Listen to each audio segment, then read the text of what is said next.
Corona पर विजय के लिए सरकार ने टीकाकरण कार्यक्रम का ऐलान कर दिया है। वहीं वैक्सीन से पहले बने राजनीतिक माहौल ने लोगों में इसके सुरक्षित होने या ना होने को लेकर असमंजस पैदा कर दिया है। इसी स्थिति पर हमने बात की कुछ विशेषज्ञों से। कई विशेषज्ञ ऐसे हैं जो भारत में निर्मित वैक्सीन को सुरक्षित बता रहे हैं। ईटीवी भारत से बात करते हुए इंडियन मेडिकल एसोसिएशन के महासचिव डॉक्टर जयेश लेले ने स्वदेशी टीके कोवैक्सीन की वकालत की। उन्होंने कहा कि लोगों को वैक्सीनेशन को लेकर डरने की जरूरत नहीं है। वैक्सीन का पहला डोज हेल्थ केयर वर्कर्स को दिया जा रहा है, जिसमें डॉक्टर, नर्स, पैरामेडिकल स्टाफ शामिल है। ऐसे में लोगों को डरने की जरूरत बिल्कुल नहीं है। मैं ये कहूँगा कि ये ड्राई रन में काफ़ी जो हम लोग के डिफिकल्टीज आई थी वो सॉल्व हो गई है।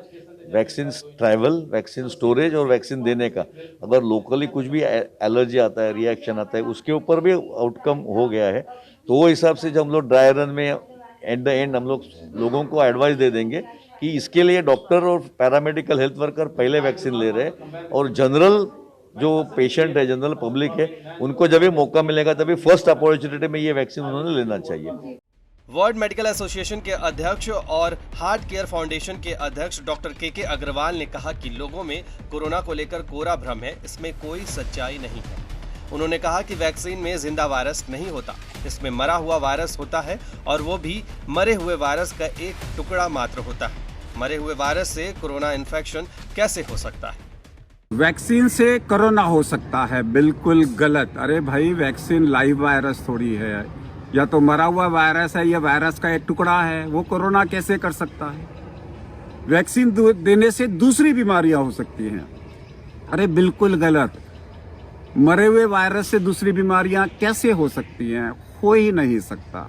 जबकि RML हॉस्पिटल के कार्डियोलॉजी डिपार्टमेंट के पूर्व हेड और वैक्सीन विशेषज्ञ दीपक नटराजन भारत में निर्मित वैक्सीन की सेफ्टी और एफिकेसी को दूसरे नजरिए से देखते हैं।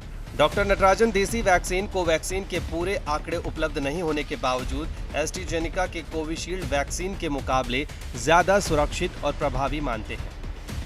जो एस्ट्राजेनेका की वैक्सीन है वो ये आपको समझना होगा कि ये वैक्सीन जो है वो आपके कोशिका में घुसेगी, आपके सेल में घुसेगी और सेल के बाद आपके नाभिक में घुसेगी, आपके न्यूक्लियस में घुसेगी और आपके न्यूक्लियस में घुसने के बाद आपके डीएनए से दखल अंदाजी करेगी।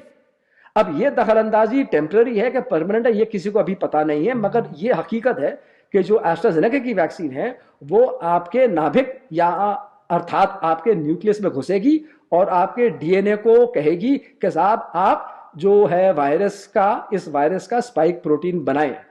तो अंत में मैं यही कहूंगा कि बेशक भारत बायोटेक का अभी फेज 3 डेटा नहीं आया है, उनका फेज 2 डेटा छप चुका है, ये मेडिकल आर्काइव्स में है, इतनी मजबूती नहीं है, मगर जो डेटा है वो बिल्कुल जो चीनी वैक्सीन का फेज 2 डेटा है उसके मुकाबले का है, उतना ही इंपैक्ट इसमें दिख रहा है और मुझे पूरी उम्मीद है कि इसकी एफिकेसी 70, 75, 80% जरूर निकलेगी। Bureau report, ETV Bharat.